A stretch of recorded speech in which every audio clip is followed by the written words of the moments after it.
Lan has a unique ability. She can foresee anyone's future with just a touch. This girl bumped into Lan and she could see the girl would get caught in a storm, so she warned the girl it's going to rain soon. The girl didn't believe her, but soon she regretted it.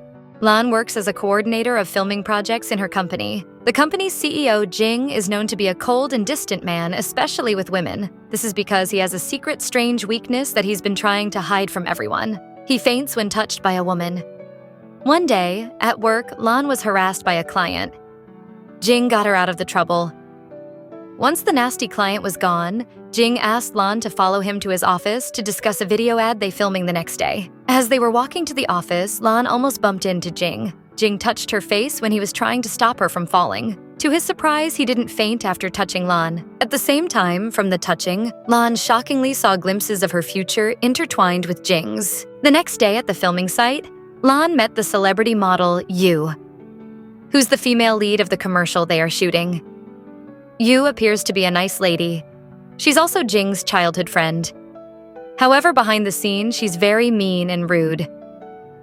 Lan accidentally bumped into Jing and Yu together and thought they were dating. Lan promised she would keep quiet on what she saw. Jing warned her the filming next day was very important, and it must go well. Lan assured him it would. Jing asked why she was so confident. Lan jokingly said because she could foresee the future. That night when Lan was relaxing at home, she got an urgent call. The filming site was flooded due to a storm. She was called to the site to assist with moving equipment. When moving a heavy box, she stumbled and fell into Jing's arms. Their lips brushed together in an accidental kiss. Startled, Lan caught fleeting visions of intimate moments they share in the future.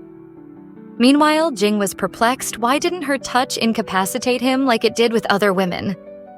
Agitated by the storm-damaged equipment and soaked costumes, Jing's frustration boiled over. "This delay is going to cost us a fortune," he snapped. "All losses will come out of your salary for not planning better." They worked overnight and both got soaked. Lan brought Jing some dry clothes.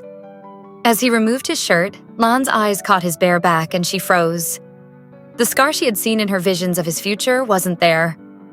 Puzzled, she instinctively moved closer, trying to understand the discrepancy. Just then, Yu came in complaining about the delay caused by the storm. As she was acting cute and holding Jing's hands, Jing instantly felt dizzy. He started wondering whether Lan is the only woman who can touch him without him fainting. Later, tensions between Yu and her assistant boiled over, leading to a full-blown fight. As the assistant lunged at Yu, she cowardly hid behind Lan. Before Lan could react, a chair came flying toward her. Jing dashed in at the last moment, shielding Lan but taking the hit himself. As he collapsed to the ground, a piece of glass cut deep into his back. Only then did Lan realize the scar she had foreseen was from this very moment. When they brought Jing home from the hospital, he turned to Lan. "I got hurt because of you," he murmured. "You'll have to stay and take care of me." Yu, seething with jealousy, pulled Lan aside before leaving. "You're out of your league here," she threatened. "Stay away from him if you don't want to get into trouble." Once Yu has left, Lan also tried to head out, but Jing insisted she stay. "How can you be so heartless? I got this injury saving you," he exclaimed. As Lan helped him sit down on the couch, she nearly fell on top of him, creating an intense, intimate moment. Nervously, she excused herself to get water for Jing, but when she returned, she found Jing asleep.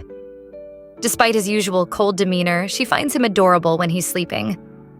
Curious about the future moments she saw in her visions, she leaned in, attempting to kiss him and see more of their future. Suddenly, Jing woke up. "Are you falling in love with me?" he teased. Lan, flustered, quickly denied. "No, I never get involved in office affairs." "Then why were you trying to kiss me?" Jing asked, amused. Embarrassed, Lan's stomach growled, providing her a way out. "Are you hungry?" she asked, eager to change the subject. "No," Jing replied flatly. "Well, I am," Lan said, escaping to the kitchen. She prepared some delicious noodles, but when Jing sat at the table and began eating them, she raises an eyebrow. "Didn't you say you weren't hungry?" "Oh, I wasn't, but now I am." Jing smirked as he finished the dish. By the way, don't put spring onions in my food next time. Later, when Lan came out of kitchen after doing the dishes, Jing suddenly pulled her closer. "Be my girlfriend?" he asked, taking Lan by surprise.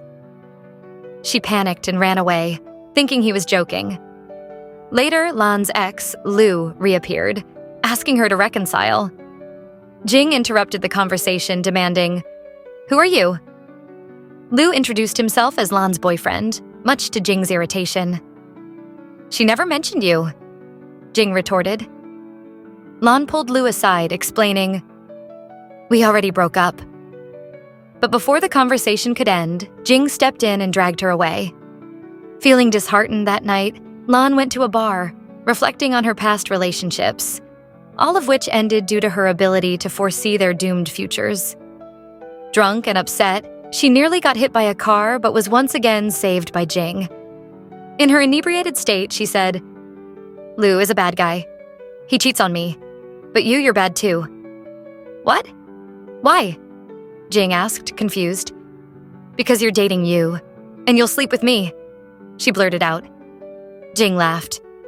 "When did that happen?" "In the future," she replied confidently. "So you can foresee the future?" Jing chuckled again. "Of course," she said. "When I touch someone, I can see their future."